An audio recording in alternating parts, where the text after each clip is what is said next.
कांग्रेस के जो account freeze किए हैं, ये गलत है या सही है? मुझे लगता है कि अगर चुनाव की दृष्टि से देखें, लेवल प्लेइंग फील्ड की दृष्टि से देखें तो गलत लगता है। लेकिन तकनीकी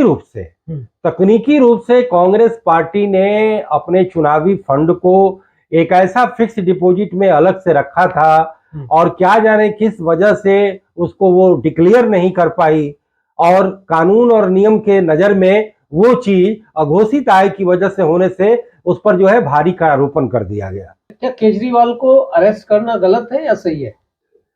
देखिए, अब मेरे हिसाब से अभी तक तो जितने कोर्ट के दरवाजे पर गए हैं तो कोर्ट ने तो उन्हें नहीं दिया है राहत,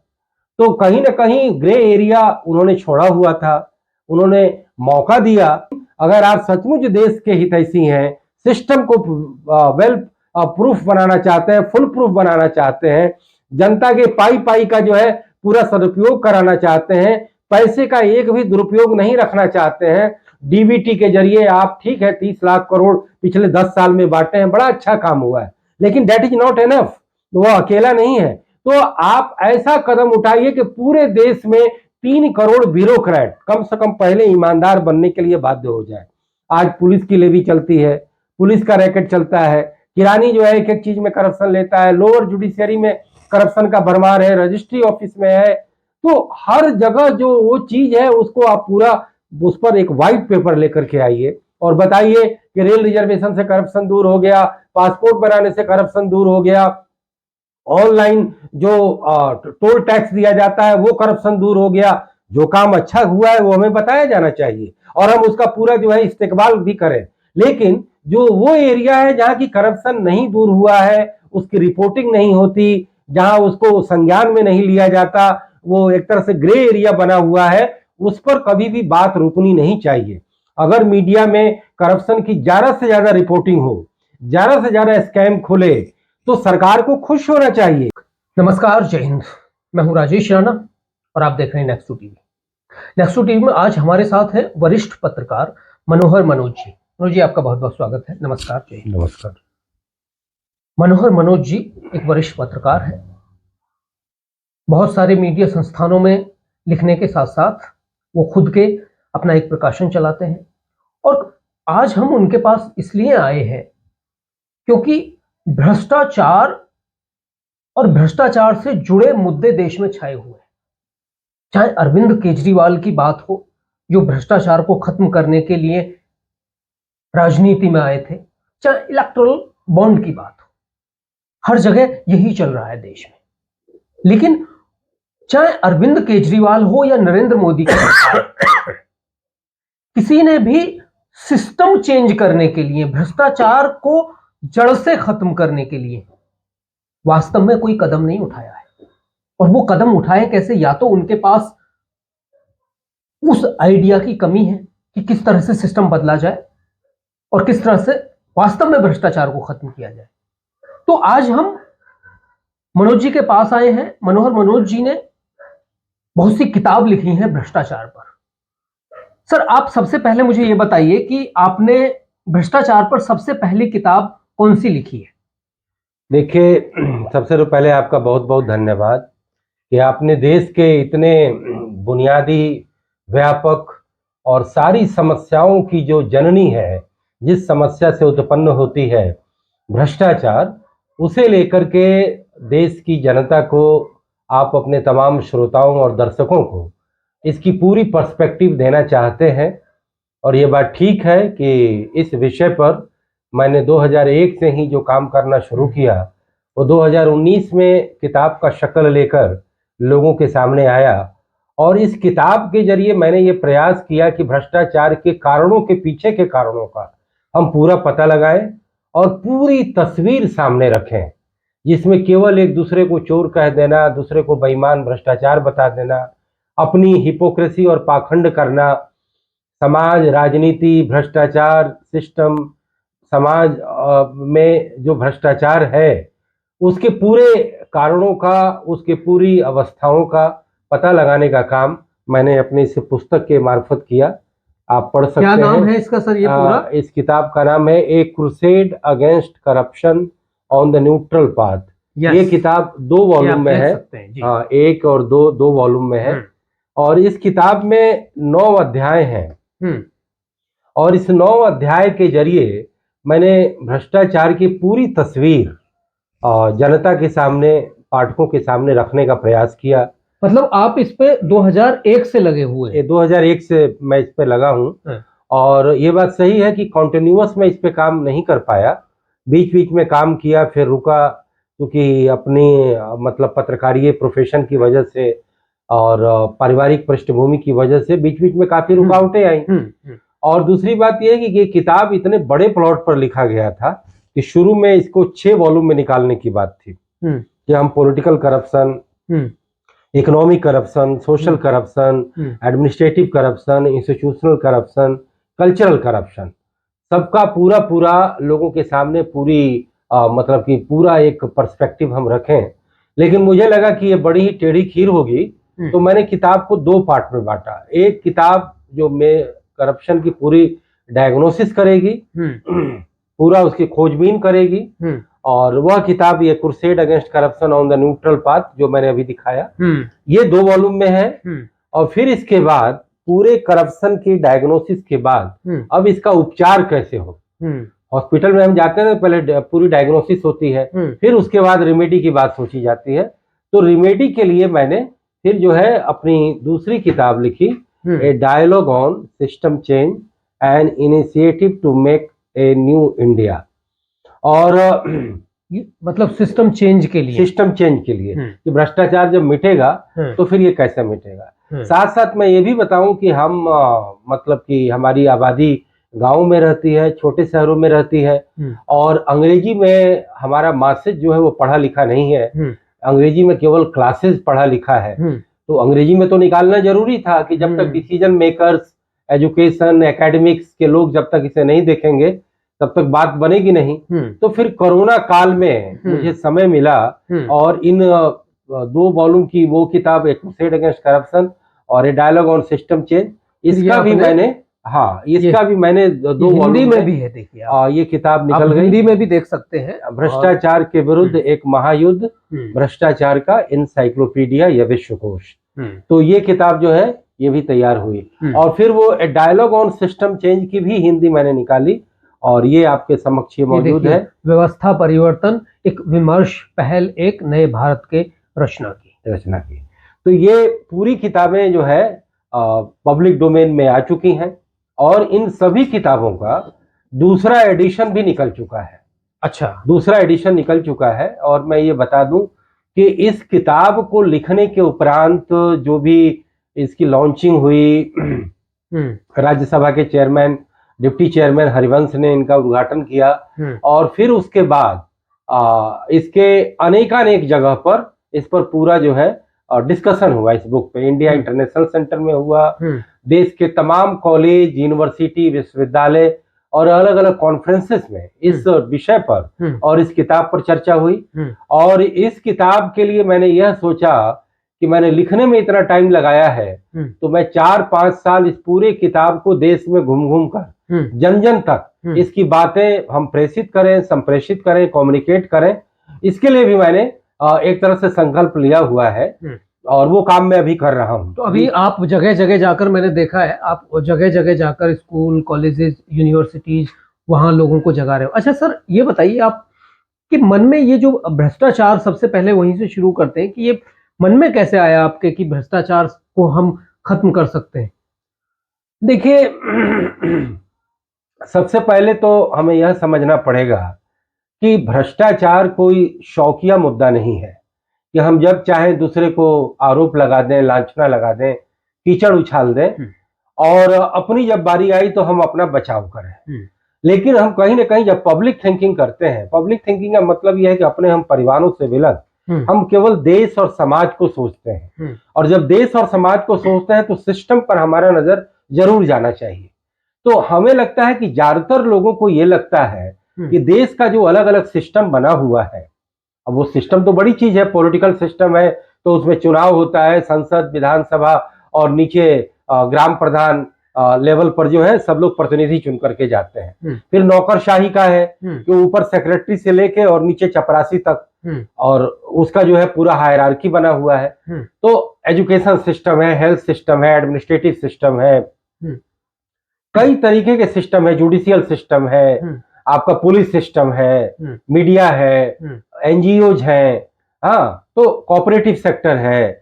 तो प्राइवेट सेक्टर है, पब्लिक सेक्टर है, वॉलंटरी सेक्टर है। तो ये सारे सिस्टम पर आप जब नजर डालेंगे तो आपको लगता है ये तो बड़ा अच्छा है, बड़ा नियम कानून बना है, सब चीज का बड़ा तरीका बना है, लेकिन हम इसका पालन नहीं करते हैं।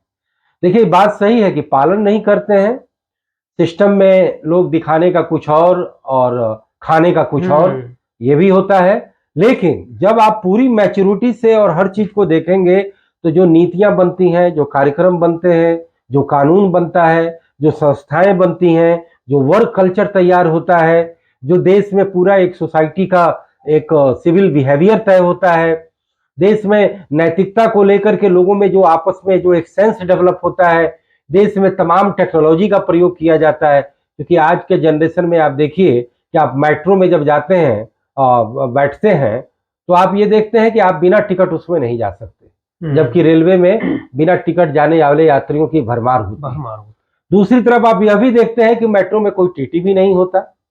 अब वह टीटी एक भ्रष्टाचार को रोकने के लिए रेलवे में होता है, लेकिन उससे बड़ा भ्रष्टाचारी वह स्वयं होता है। तो वह बिना टिकट वालों से पैसे ले करके अपने अधिकारों का दुरुपयोग कर करके यात्री को बैठाता है, सीटें देता है, लोगों को डरा करके और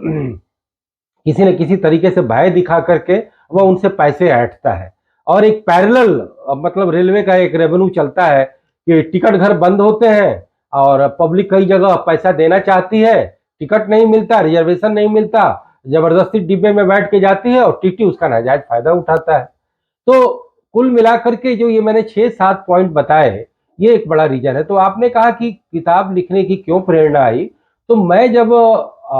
मतलब कि 90 के बाद 1990 के बाद जब मैंने कॉलेज के डेज में समाज विज्ञान का विषय लिया, तो मेरे दिमाग में कई तरीके की बातें आती रहती कि गरीबी क्यों है, बेरोजगारी क्यों है, भ्रष्टाचार क्यों है, कई सारी चीजें हैं। तो मुझे समझ में आया कि जितनी समस्या है, चाहे वो लापरवाही हो या कानून व्यवस्था की समस्या हो या कोई घोटाला हो या कोई लीकेजेज हो या कोई पुल पुलिया सड़क मकान जो है एक बरसात के बाद ढह जाता हो, सरकार के सारे लोगों की ड्यूटी नहीं करने की आदत हो, स्कूल अस्पताल में हर जगह एक तरह से तंग तबाही का आलम हो, कोर्ट में और तमाम सरकारी ऑफिसों में भेड़ बकरियों की तरह लोग फंसे जा रहे हो,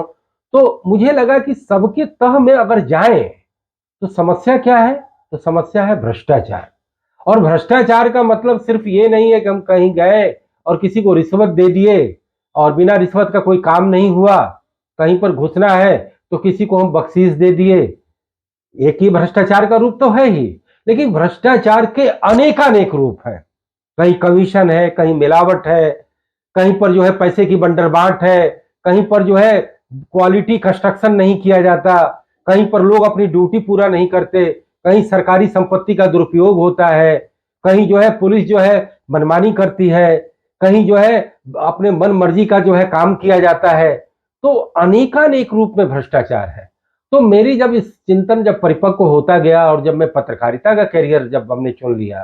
तो जाहिर है कि हम सार्वजनिक समस्याओं पर लिखते हैं, रिपोर्टिंग करते हैं, उसके रिसर्च करते हैं और हम पूरे देश का एक पूरा दिग्दर्शन करते हैं, राज्यों का दिग्दर्शन करते हैं, अपने शहर का, गांव का, तमाम दफ्तर का हम पूरा आकलन करते हैं। हम देखते हैं कि ब्लॉक ऑफिस में जाते हैं तो वहां अंधेर गर्दी मची है, अंचल ऑफिस में जाते हैं, थाने में जाते हैं तो वहां पुलिस जो है जुल्म करती है, कोई दलाल बैठा है, बिना पैसे के काम नहीं होता, डर पब्लिक को दिखाती है। रजिस्ट्री ऑफिस में जाएं तो तमाम कदम कदम पर जो है लोगों को बख्शीश देना पड़ता है। तो कोई ऐसा महकमा नहीं है कि जो फुल प्रूफ हो, कहीं कम कहीं ज्यादा। और जब से टेक्नोलॉजी का प्रचलन बढ़ा है पिछले 10, 15 या 20 सालों में, तो कई जगह से करप्शन खत्म भी हो गया है, ई गवर्नेंस आ गया है, या कई जगह जो है ऑनलाइन सिस्टम हो गया है, लेकिन समस्या का पूरा निराकरण नहीं हुआ है। तब मुझे ये लगा कि हम ऐसी किताब लेके आएंगे जो हम भ्रष्टाचार के तह में जाकर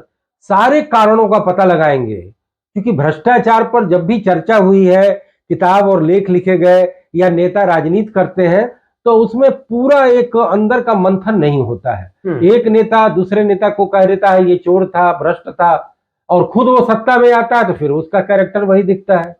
तो जनता तो बड़ी गुमराह हो जाती है कि भैया अब सवाल है कि आपको चुनाव लड़ना है, केजरीवाल जैसे लोग आपके सामने हैं। बिल्कुल बिल्कुल, तो चुनाव लड़ना है, पॉलिटिक्स करनी है, तो आपको मालूम है कि पैसा चाहिए। पद मिलता है तो आपको ये लगता है कि ये कोई सरकारी नौकरी तो है नहीं, 60 साल के लिए रहेगी, तो इतनी अपना धन और अपने अधिकारों का दुरुपयोग करके बना लो कि आपके आने वाली पोस्ट और आपका हर चीज सुरक्षित हो, मकान हो, दुकान हो, कार हो, घोड़ा हो, गाड़ी हो, आपके बच्चे अच्छे एडमिशन ले, जो एक मिडिल क्लास का एक्सप्रेशन है। तो कहीं ना कहीं दो तरह का द्वंद्व चलता है कि व्यक्तिगत और पारिवारिक जीवन में आप भ्रष्टाचार को आमंत्रित करते हैं और सार्वजनिक जीवन में पाखंड करते हैं कि दूसरा तो भ्रष्ट है, मैं ईमानदार हूं। तो मुझे लगा कि हम कोई ऐसी किताब क्यों न लिखें जो पूरे तौर पे एक नैतिक ग्रंथ हो और पूरे सिस्टम का पूरा तस्वीर आईने की तरह साफ साफ दिखाई पड़े कि सरकार की कितनी एजेंसियां हैं जो भ्रष्टाचार के लिए काम कर रही हैं, हम अपने परिवार और समाज में कितने पाखंडी हैं, नेता जो है कैसे जो है अपने हित पर कभी भी देश हित की बात नहीं करता, पहले वो कहता मेरी पार्टी सरकार में आए, मैं चुनाव जीतूं तब हम देश हित की बात करूं।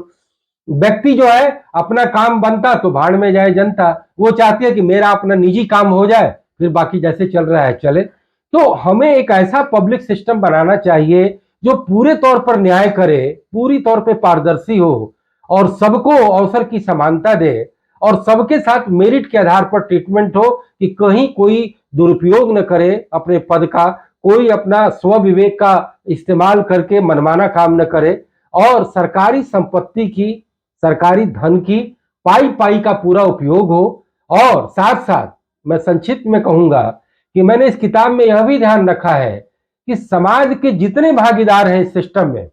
सबको उचित पारिश्रमिक मिले। अब कह सकते हैं कि बहुतों ऐसे लोग हैं जिनको कोई हम पारिश्रमिक नहीं देते, वेतन नहीं देते, सरकार में कहा जाता है कि इनके लिए कोई प्रावधान नहीं है, तो हम 2% या 3% हर सरकारी फंड का कमीशन लीगलाइज कर दें कि भैया इनका रोल ये रहा, इनको हम देंगे, इनका रोल इनको, आप इसको कह सकते हैं कि लीगल करप्शन। लेकिन this legal corruption is going to it's just going to मतलब कि इरेज मतलब कि मैसिव इलीगल करप्शन। तो लीगल करप्शन करते हैं इसलिए कि 90% जो इलीगल करप्शन है वो दूर हो जाए। तो हमें ऐसी पॉलिसी, ऐसी नीति, ऐसे कानून, ऐसी संस्थाएं, ऐसा कल्चर, ऐसा टेक्नोलॉजी और इस तरीके का पॉलिसी ड्रिवन सिस्टम बनाना होगा कि हम सबके साथ न्याय कर सकें। और कुछ संस्थाएं बड़ी अच्छी हैं, उन संस्थाओं को आगे रख करके हम बाकी संस्थाओं के लिए रोल मॉडल देने का काम इस तरह का सिस्टम किसी दुनिया में, किसी देश में लागू है इस तरह का? मुझे लगता है कि अमेरिका और वेस्ट की कंट्री में जहां कर की पूंजीवाद का प्रचलन है, जहां की मार्केट इकोनॉमी का प्रचलन है, लेफ्ट की आइडियोलॉजी कहती है कि जहां कैपिटलिज्म है वहां करप्शन है, पूंजीवाद की वजह से करप्शन है। लेकिन हमारा जो हाल का मतलब जो अनुभव बताता है पिछले 50 से 100 साल का, तो हमें लगता है कि जितने आप सरकारी नियम, कानून, कोटा, परमिट और जितने कॉम्प्लिकेशन बनाएंगे, जितने रेगुलेशन करेंगे, करप्शन उतना ही ज्यादा बढ़ेगा। क्योंकि आप उनको जो है अधिकारियों को, कर्मचारियों को डिस्क्रिशनरी पावर दे देते हैं और वो नियम का हवाला देके, कानून का हवाला देके आपसे वो पैसे ऐंठता है और तब जाके काम करता है। लेकिन जब बिल्कुल रेगुलेशन फ्री होता है तो चीजें बड़ी स्मूथ होती हैं। फिर जो है पब्लिक सेक्टर के बाद प्राइवेट सेक्टर का भी करप्शन आने की उम्मीद होती है, जैसे मुनाफाखोरी है, जैसे मिलावट है, जैसे कि स्टॉक और शेयर बाजार में आप कोई बहुत बड़ा स्कैम करते हैं, डुप्लीकेट प्रोडक्ट बनाते हैं, मुनाफा और मुनाफा का मार्जिन ज्यादा होता है, तो उसके भी उपाय हैं। उसके लिए आप रेगुलेशन लाइए, कंपटीशन बढ़ाइए, आप रेगुलेटरी अथॉरिटी लाइए, उसके सारे नियम और दरें तय करिए, आपस में कंपटीशन प्रतियोगिता करिए, तो वो सब चीजें बड़े अच्छे से चलती हैं। सर डिजिटल माध्यम है ज्यादा जगह, ट्रांजैक्शन भी बहुत कुछ उसी से हो रहा है। क्या ये एक ऐसा बन सकता है कि ये भी कहीं करप्शन को रोकने में सहयोग कर सकता है? बहुत बड़ी भूमिका है। ऑनलाइन मेथड से जहां पब्लिक इंटरफेरेंस समाप्त होता है, ये ठीक है कि अभी टेक्निकली ऑनलाइन सिस्टम हमारा पूरा फुल प्रूफ नहीं हुआ है, ऑनलाइन करने में जनता को बड़ी परेशानी होती है। एक तो कंप्यूटर सेवी लोग कम है, टेक्नोलॉजी सेवी लोग कम है, दूसरा टेक्निकल प्रॉब्लम उस तरीके से हमारे यहाँ बिल्कुल जो है ना फुल प्रूफ नहीं है, कोई ना कोई समस्या आ जाती है, कभी नेट का, कभी साइबर का, कभी आपका सर्वर का, या कई सारी चीजें इनेबल ठीक से नहीं होती हैं, उसको बिल्कुल जो है मतलब कि इजी टू यूज नहीं बनाया जाता है, आसान नहीं बनाया जाता है। तो उसको लेकर के भी ई गवर्नेंस में कहा जाता है कि simple, easy and non complicated system बनाया जाए। तो उसका तो बहुत बड़ा रोल है। लेकिन डिजिटल सिस्टम में भी अब जो नए नए तरीके के जो साइबर क्राइम आए हैं, या उसमें भी कुछ ऐसा मतलब कि उसमें लगा दिया जाता है कि जनता जो है वो टेक्निकल पर्सन के पास जाती है, तो वो उनसे पैसे ऐंठते हैं। तो लेकिन धीरे धीरे हमारा कहीं ना कहीं पेनिट्रेशन बढ़ रहा है, और मुझे लगता है कि अगर सरकार इसको मिशन मोड में काम करेगी, ज्यादा से ज्यादा ट्रेनिंग देगी, तो ये चीजें ठीक होंगी, मुझे लगता है। और डिजिटल का तो बहुत बड़ा योगदान। सर, बहुत सारे जो आज का यूथ है उनको वो असमंजस में है। केजरीवाल कह रहे हैं कि मैंने कोई भ्रष्टाचार नहीं किया है, और जो एजेंसीज हैं हमारी तमाम वो कह रही हैं कि इन्होंने भ्रष्टाचार किया, इनके नेता जेल में हैं। अब ऐसे भ्रष्टाचार को कैसे समझा जाए, और कैसे जो युवा असमंजस में है वो कैसे निकले? ठीक है, जो दिल्ली सरकार में जो लीकर स्कैम का जो पिछले 2-3 साल से मामला चल रहा है, पॉलिसी रातों रात लाने, फिर पॉलिसी को बदल देने, और उसके जरिए सरकार का रेवेन्यू बढ़ाने की बात आई, क्योंकि दिल्ली सरकार इतने फ्रीबीज करती है कि उसके लिए भी उसके पास पैसे चाहिए। तो उन्होंने ज़्यादा से ज़्यादा शराब के लाइसेंस बांटने, प्राइवेट सेक्टर को आउटसोर्स करने की उन्होंने पॉलिसी लाई, और बताया गया कि साउथ के लॉबी से जो है उसमें कमीशन लिए गए, आप पार्टी की फंडिंग और फाइनेंसिंग की गई। तो पॉलिटिकल अपोजिशन में सरकार को ये साफ साफ दिखा कि ये मेरी अपोजिशन की पार्टी है, तो हम इसके करप्शन के मामले को हम पूरे स्कैनर लगा दें। लेकिन मैंने बताया कि अगर हम करप्शन पे अगर कोई काम करते हैं, तो हमें इस बात को देखना पड़ेगा कि हम एक साथ सिस्टम में जहां जहां अनियमितता हो रही है, करप्शन हो रहे हैं, डिस्क्रिशनरी पावर का दुरुपयोग हो रहा है, स्कैम हो रहे हैं, स्कैंडल हो रहे हैं, हमारा सिस्टम और इसका स्कैनर ऐसा होना चाहिए तो वो एक साथ सारे अपराधियों को पेनलाइज करे, और उन्हें सबसे पहले डिटेक्ट करे, पहले उनको पकड़े, और फिर उसके बाद जो प्रोसेस होता है क्रिमिनल जस्टिस सिस्टम का, वो अपनी जगह काम करे। लेकिन ऐसा हो नहीं पाता। हम कहीं ना कहीं कहते हैं कि जिनका दिन खराब होता है या समय खराब होता, वो फंस जाते हैं, और जिनका दिन खराब नहीं होता, जिनका समय अच्छा होता है, वो काम गलत करके भी बचे रहते हैं। और सेम यही सवाल उठता है कि जो देश में ईमानदार हैं, जो इंटीग्रिटी, हाई इंटीग्रिटी वाले हैं, उनको हम पुरस्कृत भी एक साथ, सबको एक साथ नहीं कर पाते। कभी कभी किसी को हम पुरस्कृत कर देते हैं, और बाकी लोग बड़े ही मोरल डाउन रखते हैं कि हमने तो इतना अच्छा काम किया, लेकिन मेरे बारे में कोई दो शब्द प्रशंसा के भी नहीं बोलता। ये हमें सिस्टम को कहीं ना कहीं इस बात को हमें समझना पड़ेगा। तो अरविंद केजरीवाल की गिरफ्तारी, या फिर मोदी सरकार का इलेक्टोरल बॉन्ड में ज्यादा से ज्यादा चंदे लीगल तरीके से हासिल करना, और अपने पॉलिटिक्स के इंफ्रास्ट्रक्चर को पूरा फाइनेंशियली मजबूत करना, कि अब पार्टी के इतने सारे दफ्तर हैं, 600 जिलों में कार्यालय हैं, सारे नेता हवाई जहाज से जो है चुनावी यात्राएं करते हैं। दूसरी तरफ कांग्रेस पार्टी के अकाउंट फ्रीज हो गए हैं। अब ये बात अलग है कि तकनीकी रूप से उनके पास अनडिक्लेयर्ड कोई चंदे के पैसे थे, जिस पर कि आईटी विभाग ने जो है कर की लेवी लगाई, और कर की उन्होंने एक तरह से डेबिट भी किया अकाउंट से, फिर भी पेनाल्टी लगा करके, और उसके लिए जो है उनका अकाउंट फ्रीज किया हुआ है। तो ये एक विडंबनाजनक है, क्योंकि चुनाव आयोग कहता है कि हम सबके लिए लेवल प्लेइंग फील्ड दें। तो ऐसे में मेरा ये सवाल सरोकार करप्शन से लेकर के है, क्योंकि करप्शन आजादी के बाद से अनेकानेक रूपों में किस तरीके से आई, राजनीति करने के लिए कैसे ये सहूलियत प्रदान करती गई, करप्शन को लेकर के कैसे दो रुखी और दो तरीके के चेहरे राजनीतिक दलों के और नेताओं के दिखे, तो हमें कहीं ना कहीं अंदर खाने की सारी असलियत समाज, सिस्टम और सरकार को सामने रखना चाहिए। अच्छा, आपको क्या लगता है जो कांग्रेस के जो अकाउंट फ्रीज किए हैं, ये गलत है या सही है? मुझे लगता है कि अगर चुनाव की दृष्टि से देखें, लेवल प्लेइंग फील्ड की दृष्टि से देखें तो गलत लगता है, लेकिन तकनीकी रूप से कांग्रेस पार्टी ने अपने चुनावी फंड को एक ऐसा फिक्स डिपॉजिट में अलग से रखा था, और क्या जाने किस वजह से उसको वो डिक्लेयर नहीं कर पाई, और कानून और नियम के नजर में वो चीज अघोषित आय की वजह से होने से उस पर जो है भारी करारोपण कर दिया गया। तो पहली बार पॉलिटिकल पार्टी का फंड में पैसे का जो जमा है वो कहीं ना कहीं एक तरह से ब्लैक मनी समझ करके उस पर भारी उस पर टैक्स लगाया गया। और आज कांग्रेस पार्टी का फाइनेंशियल जो फंड है एक तरह से उन्हें पंगु बना दिया है, क्योंकि चुनाव आया हुआ है। बहुत बड़ा फंड नहीं है, कुछ कोई 238 करोड़ के करीबन है। इतना तो मुझे लगता है एक एक एमपी का लग जाता है जो हाँ हाँ, नहीं कुल मिलाकर के उसमें 600 करोड़ कुछ और है और 304 करोड़ का उनका अपना फंड है। तो 1000 रुपए पे शायद शुरू में तो 100 कुछ करोड़ रुपया उस पर टैक्स लगाया गया, तो जितने अमाउंट थे उस अमाउंट काट दिया गया और फिर उसके बाद में अगर फिर से पेनाल्टी की वजह से एक तरह से फ्रीज किया गया है। मामला बड़ा मिक्स है, क्योंकि नरेंद्र मोदी सरकार राजनीतिक तरीके से इतनी सजग और सक्रिय रहती है कि अपने वो विपक्षियों के हर हरकत पर नजर रखती है और उन्हें हर तरीके से कमजोर करने का प्रयास करती है। लेकिन इसका मतलब ये नहीं कि हम मोदी सरकार को कह दें कि वो गवर्नेंस में पूरी लापरवाह है। गवर्नेंस के भी सारे काम करती है, लेकिन हमारा मूल सरोकार करप्शन से है। और करप्शन की जब बात होती है तो हमें पूरे देशव्यापी एक ऐसा विराट सिस्टम बनाना होगा जिसमें कि हर पहलू की छानबीन करनी होगी। हमें इलेक्शन फाइनेंसिंग से लेकर के लोगों के साथ एक बराबर सबको वेतन देने, एक बराबर पारिश्रमिक देने, डिस्क्रिशनरी पावर के दुरुपयोग को रोकने, साल में कम से कम 10 लाख करप्शन के केसेस पकड़ने का टारगेट रखने, क्योंकि ये 10, 20, 50, 100, 1000 से करप्शन नहीं रुकेगा।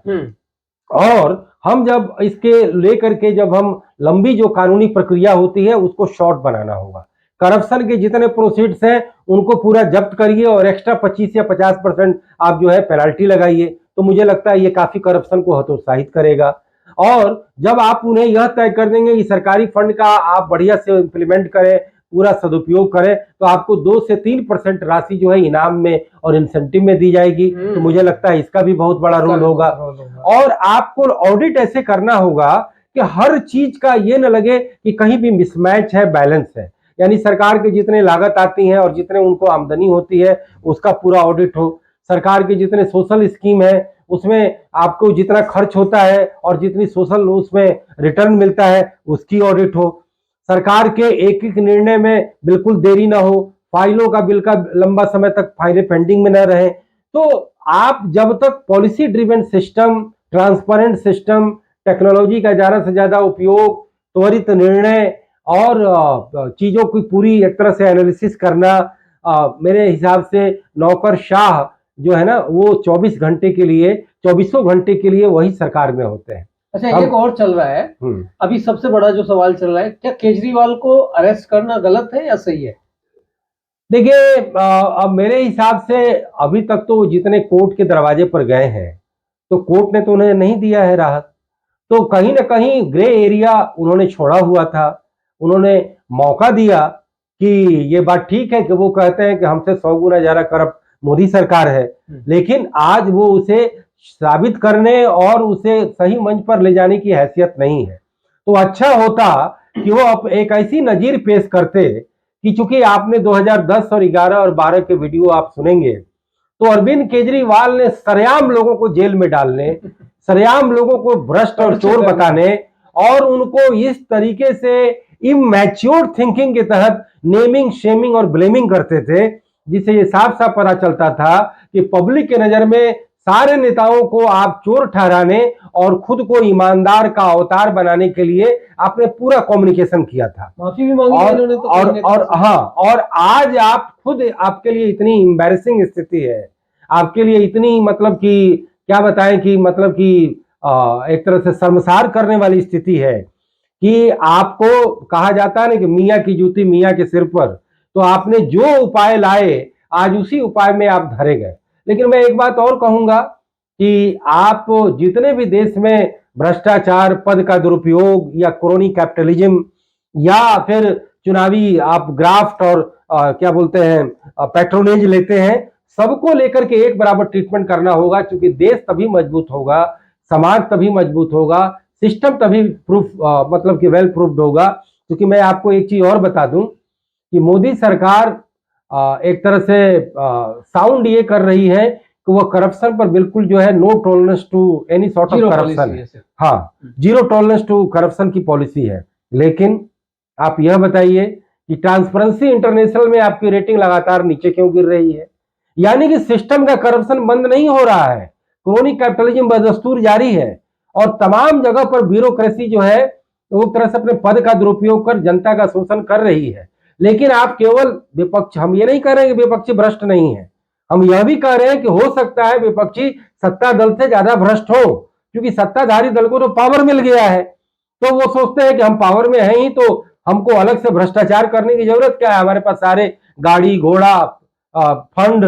चैम्बर अर्दली स्टाफ सब है ही मेरे पास। लेकिन विपक्ष को अगर ये लग रहा है कि वह सुरक्षित है और उनके नेता कैश का जखीरा रख रहे हैं, आप उन्हें पकड़ रहे हैं, अच्छी बात है, लेकिन अगर आप सचमुच देश के हितैषी हैं, सिस्टम को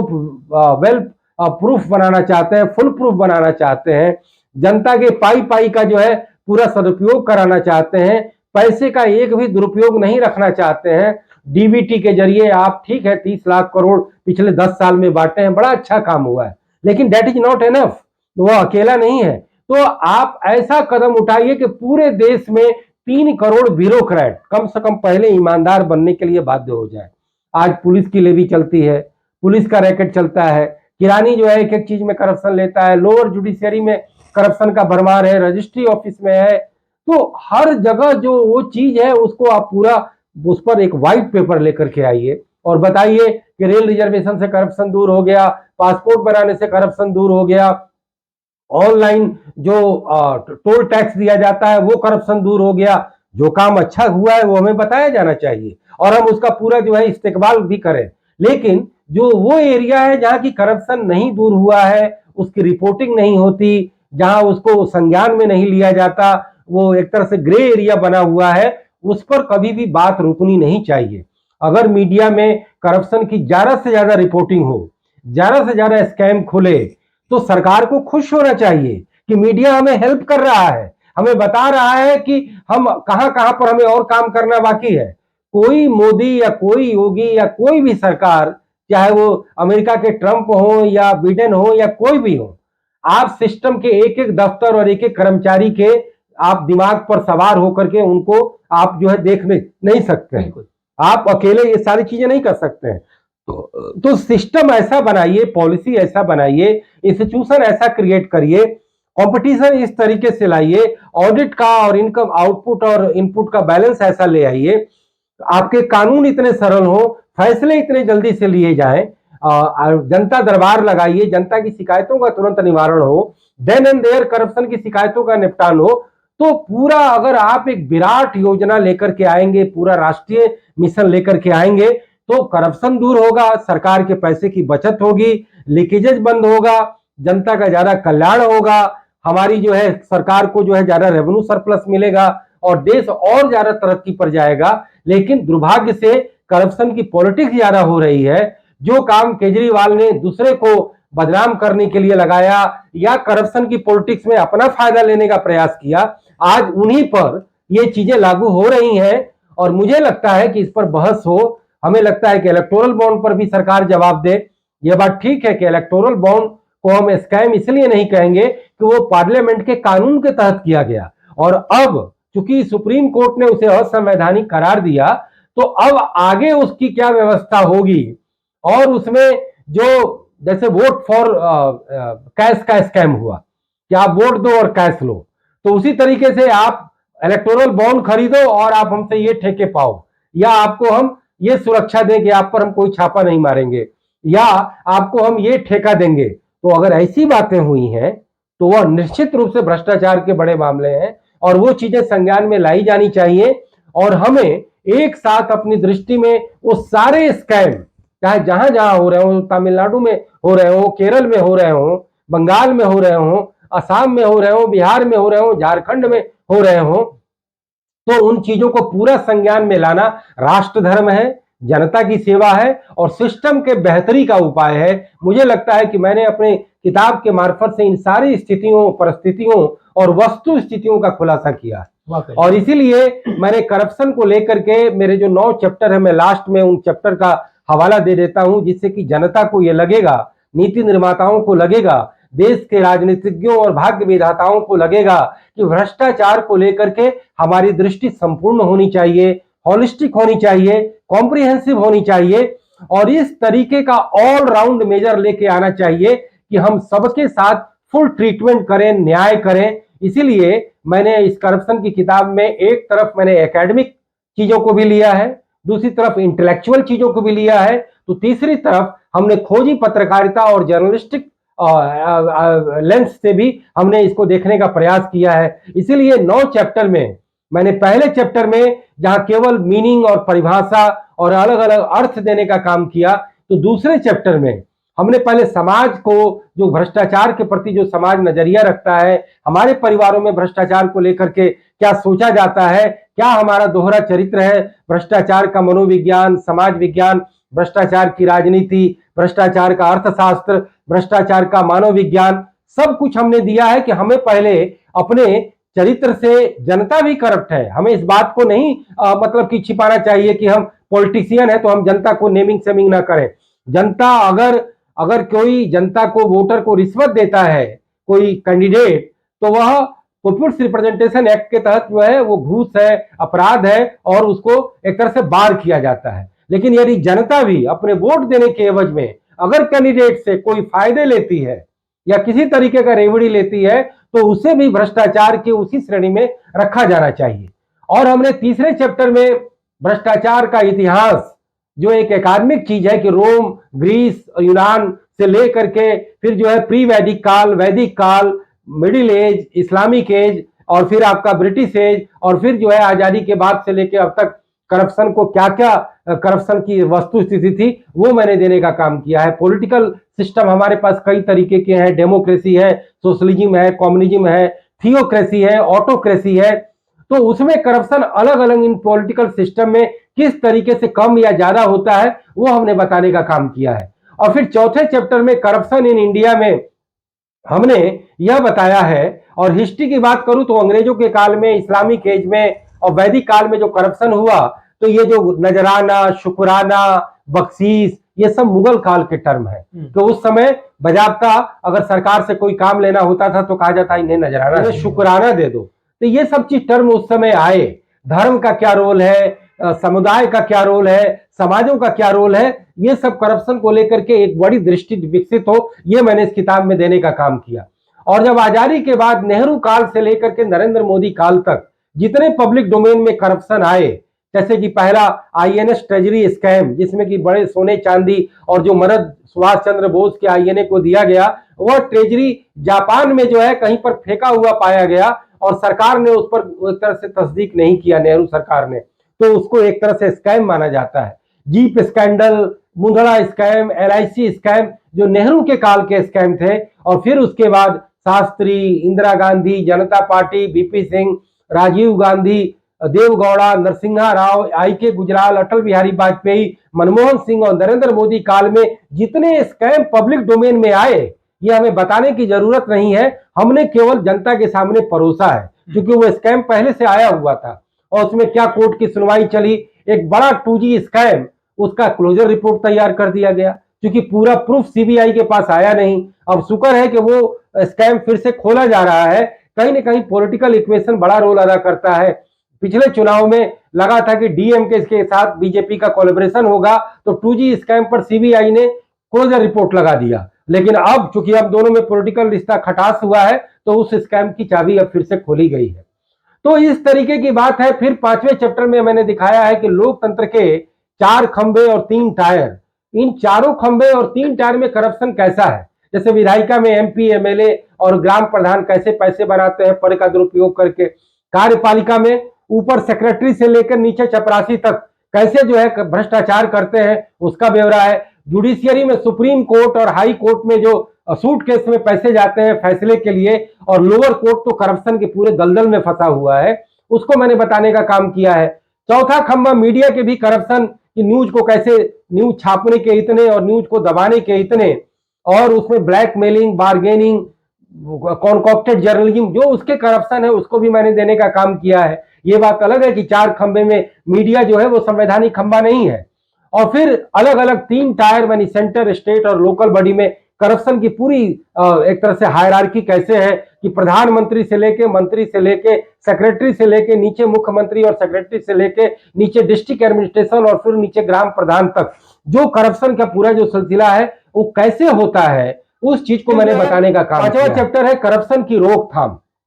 उसको भी मैंने चार खंभे और 3 टायर में बताने का प्रयास किया कि विधायिका में करप्शन दूर करने के लिए कैसे होता है। संसद में, विधानसभा में करप्शन को लेकर डिबेट होता है, किसी भ्रष्टाचारी नेता के खिलाफ जो है अविश्वास प्रस्ताव पास किया जाता है, जेपीसी बनाई जाती है, ज्वाइंट पार्लियामेंट्री कमेटी बनाई जाती है, पार्लियामेंट की अपनी कमेटी जांच करती है। तो ये लेजिस्लेचर के तरीके हैं करप्शन दूर करने के। एग्जीक्यूटिव की बात करें तो सेंटर की अलग एजेंसी है, सीबीआई, सीबीसी, ईडी, और स्टेट की बात करें तो उनका अपना सीआईडी और लोकायुक्त, और लोकपाल जो आया है वह भी आया है, सरकार से विमुक्त है, लेकिन हम लोकपाल की कहीं चर्चा ही नहीं सुनते। हर जगह सीबीआई, और अब सीबीआई से ज्यादा ईडी चर्चा में आ गया है, क्योंकि ईडी मनी लॉन्ड्रिंग के करप्शन का एक्ट है और उसमें जो जमानत देने और तमाम चीजों को लेकर के कानून के प्रावधान काफी ज्यादा कड़े हैं, तो इसलिए ईडी का इस्तेमाल ज्यादा हो रहा है। और फिर जो है हम 3rd टायर में निचले स्तर पर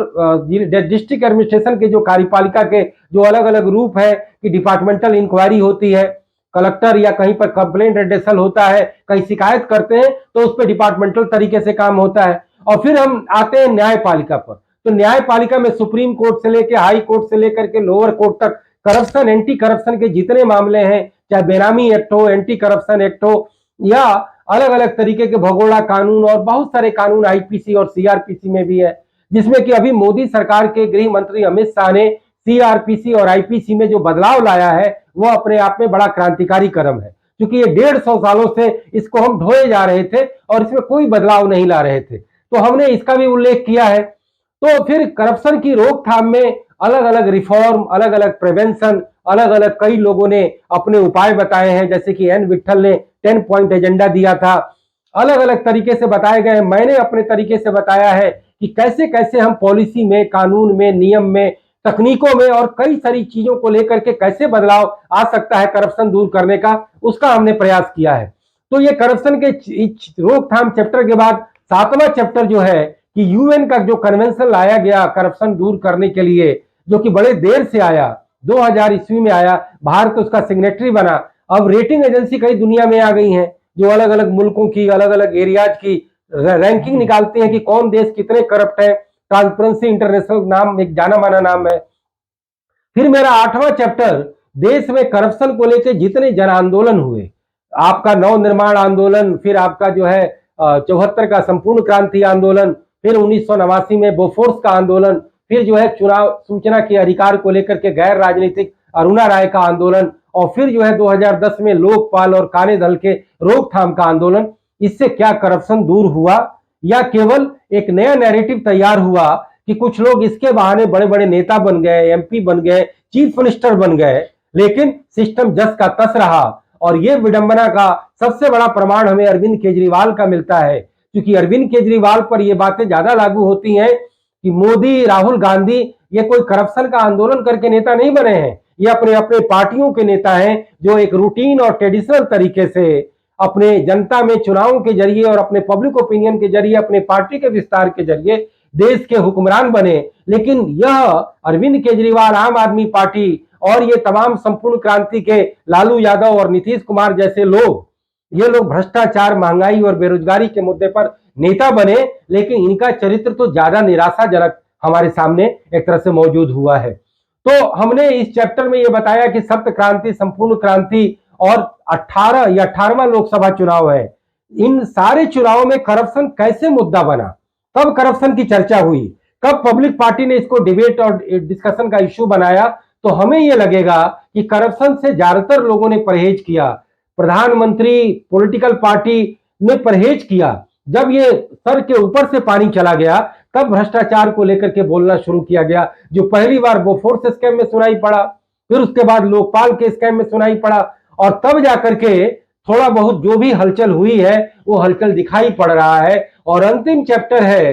वो देश के सारे जगह के सर्वेक्षण पर आधारित है कि पब्लिक क्या सोचती है। तो हमने आम जनता का इंटरव्यू लिया, आम जनता से भी सवाल किया कि आप वोट के लिए पैसे लेते हैं, आप अपने बेटे के दहेज के लिए पैसे लेते हैं, क्या आप चाहते हैं कि आपका बेटा नौकरी में जाए तो उससे वेतन के अलावा और पगार के अलावा ऊपरी भी आमदनी आए? तो ऐसे ऐसे मैंने सवाल आम जनता से किया। तो चूंकि मुझे देश के सिस्टम को पूरी वस्तुस्थिति डालनी थी, उस सर्वेक्षण में अलग अलग नतायज आए, उसमें पता चला कि पब्लिक भी हिपोक्रेसी करती है। फिर जनप्रतिनिधियों का हमने इंटरव्यू लिया, एमपी एमएलए का, तो उनके उनके उनके मनमाफिक सवाल किए गए, जिससे कि वो करप्शन के सवाल पर पूरे तौर पर ट्रैप हो और हम उनके मन की बात जान सकें। फिर हमने बिजनेस मैन का इंटरव्यू लिया और सबके कम से कम 1000 से लेके 5000 जो है ना सैंपल हमने लिए। और फिर उसके बाद में सरकारी कर्मचारियों का हमने जो है सर्वेक्षण किया। और फिर 5वें में हमने उन सामाजिक वर्कर का, वॉलंटरी ग्रुप का, प्रोफेसरों का, लॉयर का, जर्नलिस्ट का इंटरव्यू लिया कि आप करप्शन को लेकर के आपके मनमाफिक जो सवाल किया गया, जिससे कि आपको भी पता चले कि आपका उस भ्रष्टाचार को लेकर के चिंतन कितना ईमानदार है या अवसरवादी है। तो कुल मिलाकर के मैं अंत में यही कहूंगा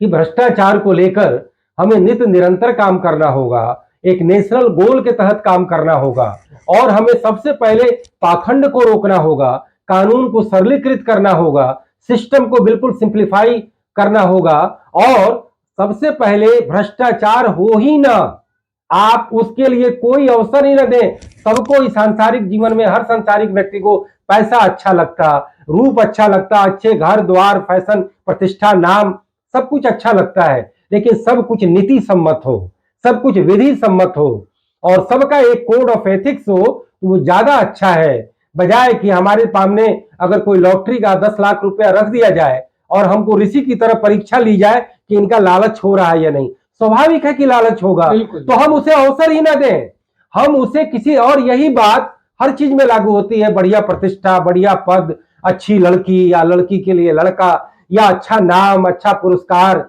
ये सब चीजें अच्छी लगती हैं, लेकिन कभी भी एक दूसरे के अहित की कीमत पर अपना हित साधें, बहुसंख्यक के हितों की कीमत पर कुछ चंद लोगों का हित साधे और देश के विकास जिसमें सबकी भागीदारी हो, कुछ केवल चंद लोगों की भागीदारी हो, पूरा देश का सिस्टम कुछ लोगों के मन मर्जी का मालिक बन जाए, तो ये सारी चीजें गलत है। करप्शन इसलिए खराब है कि हमें कोई छूत लग गया या पाप लग गया या कोई ऋषि महर्षि की तरह कोई हम राम राम करने लगे, ना ना ना ना ना, हमें हर चीज को पालन करते हुए हमें केवल अपनी बाउंड्री में रहना है और सरकार इस तरीके का सिस्टम बनाए कि हर योग्य को सही पुरस्कार, हर मेहनती को सही पारिश्रमिक, हर ईमानदार को सही बख्शीश और हर मेहनत कश को सही एक तरह से उसको तवज्जो मिले। तो हमारा देश करप्शन से भी मुक्त होगा, सिस्टम वेल प्रूफ होगा और हम तभी देश की जनता को मैसेज दे सकेंगे। पॉलिटिकल पार्टीज में, पॉलिटिशियन में भी जो सबसे अच्छे लीडर हैं वो जीते, उनके लिए ये सिस्टम सहयोग और मददगार बने, न कि आपकी चालाकियों से, न आपकी बाजीगरियों से, न आपके गिमिक से, न आपके लोक लुभावनवाद से, न कोई पहचान की राजनीति से, किसी भी तरीके से आपको बेजा फायदा न मिले। हमें वो सिस्टम बनाना होगा। और दोस्तों और मित्रों, हमारे राजेश राणा जी ने जो हमारे किताब के मार्फत से जो आपको ये संदेश देने का काम किया है, मुझे लगता है कि इसके जरिए एक नए भारत का निर्माण होगा, एक नए सिस्टम का आगाज होगा और एक नया ऑर्डर क्रिएट होगा और इसके जरिए निरंतर सुधारों का सिलसिला चलेगा। हमें सुधारों की खिड़कियां हमेशा खोल के रखनी चाहिए और मुझे लगता है कि जो जो ये वाद प्रतिवाद और विवाद के साथ साथ क्रांति, प्रतिक्रांति और अनवरत क्रांति होगी, जैसे थेसिस, एंटीथेसिस और सिंथेसिस की बात आई, तो वही चीज करप्शन फ्री सिस्टम बनाने के लिए भी बहुत बहुत जरूरी होगा। बिल्कुल बिल्कुल। राजेश, भ्रष्टाचार के महायुद्ध में व्यवस्था परिवर्तन, पूर्ण व्यवस्था परिवर्तन करना होगा हमें। राजनीतिक हो या कोई भी हो, सिर्फ उससे काम नहीं चलने वाला है हर जगह। हाँ, ये बात सही है, मैं भी ये मानता हूं कि अभी नरेंद्र मोदी के शासनकाल में, चाहे वो डिजिटली व्यवस्था को बदलने से हुई हो या कुछ बदलाव जरूर आए, लेकिन सिस्टम में बदलाव नहीं आए। अभी भी जब आम आदमी कहीं जाता है तो उसे अभी भी रिश्वत के लिए सबसे पहले उसको बोला जाता है, मजबूरी में वो भी रिश्वत देता है। हाँ, बहुत सारी चीजों में अभी कमी आई है, जैसे पासपोर्ट की बात कर ले। पासपोर्ट अब प्रधानमंत्री ने भी कहा कि 5-6 दिन में बनके आपके घर आ जाता है, महीनों लगते थे और अलग अलग लोग रिश्वत खाते थे। बहुत सारी चीजों में बदलाव आए हैं। ये बदलाव बहुत तेजी से अनवरत चलने चाहिए। और जो मनोहर मनोज जी ने बुक लिखी है, ऐसी बुक को सरकार को आगे आकर देखना चाहिए कि आखिर है क्या इन सब चीजों में और कैसे ये व्यवस्था को बदल सकती है। और जो हमारे तमाम स्टूडेंट हैं, तमाम बुद्धिजीवी लोग हैं, वो ऐसी बुकों को जब पढ़ेंगे तो वो अगर आगे व्यवस्था में शामिल होंगे तो उनके मन में भी ये बदलाव आएंगे। तो हर जगह बदलाव की जरूरत है और हर जगह बदलाव के लिए आपको सतत प्रयास करने होंगे। सर, आप हमारे साथ आए, आपका बहुत बहुत बहुत धन्यवाद। धन्यवाद। बहुत बहुत नमस्कार। धन्यवाद राजेश जी, आपने एक महती कार्य किया है और मुझे उम्मीद है कि जनता, देश, सिस्टम, समाज और सरकार सब जगह ये मैसेज जाए और सब लोग इसकी सुधि लें। बहुत बहुत